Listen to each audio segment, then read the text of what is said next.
I love you. Sure? একদম sure. তাহলে চলো বিয়ে করে ফেলে।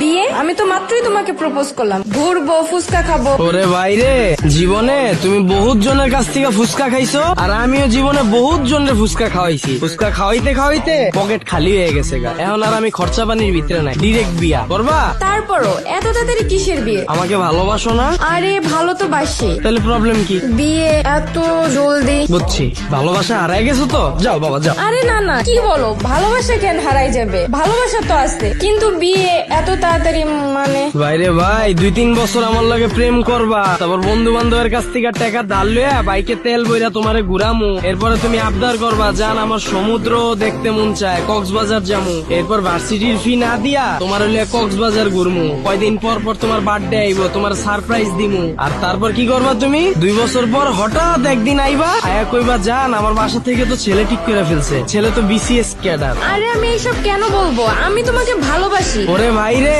তুমি তো আমারে ভালোবাসো আর সারা জীবন ভালোবাসা যাবা, কিন্তু সমস্যা তো আমার মধ্যে। 2 বছর পর যখন আমি ছোটখাটো জব করব, তখন ওইটা দিয়ে তোমার পোষাবে না। তোমার বাসা থেকে তোমারে বলবে বিসিএস ক্যাডারের ছেলে ঠিক করছি, তুমি এইসা আমারে বুঝাবা জান ছেলে তো বিসিএস ক্যাডার। আমি তোমাকে কোন মুখে আমার ফ্যামিলির কাছে নিয়ে যাব? তুমি আমার থেকে অনেক সুন্দর মেয়ে পাবা, অনেক ভালো মেয়ে পাবা, এভাবে বুঝে সোজা হাঁটা দিবা। আরে কি যে বলো তুমি এইসব? আমি এইসব কেন করব?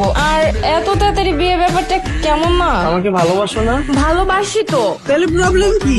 বুঝছি, ভালোবাসা হারাই গেছো তো। যাও বাবা যাও। আরে ভালোবাসা কেন হারাই যাবে? ভালোবাসা আছে তো। আচ্ছা ঠিক আছে, চলো বিয়ে করে ফেলি। তোমার ফ্যামিলিতে কে কে আছে? আব্বু আম্মু আর বড় ভাই। তাহলে শ্বশুরে ডাক দিয়া লাভ নাই, তোমার বড় ভাইরে ডাক দাও।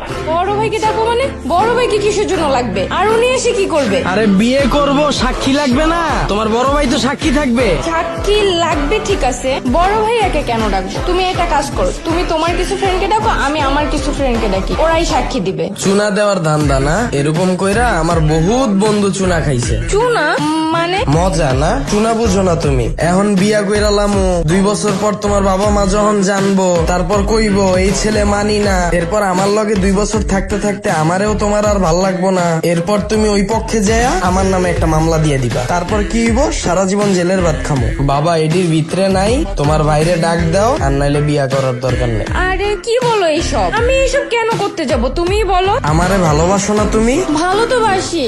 তোমার বাইরে ডাক দাও। ভাই বুঝছি, ভালোবাসা হারাই গেছো তো। ভাই যাও, ভাই যাও। আরে ধুর, ভালোবাসা কেন হারাই যাবে? ভালোবাসা তো ঠিকই আছে, না দিলে হয় না। দাও।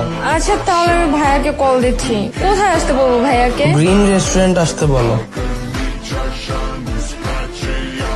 আপনারা অনেকে জানেন গত 10-15 দিন আগেও আমার পেজে শুধুমাত্র 2500 ফলোয়ার ছিল।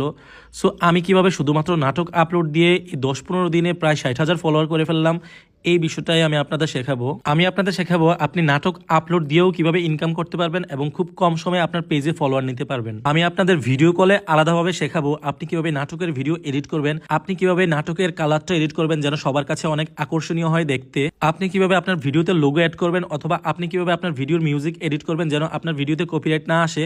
এই সকল কিছু জানতে আমাকে ইনবক্স করুন। অবশ্যই এটা পেড সার্ভিস। আমি যখন আপনাদেরকে সময় দেব, আপনাদেরও উচিত আমার সেই সময়ের মূল্য দেয়া। ধন্যবাদ।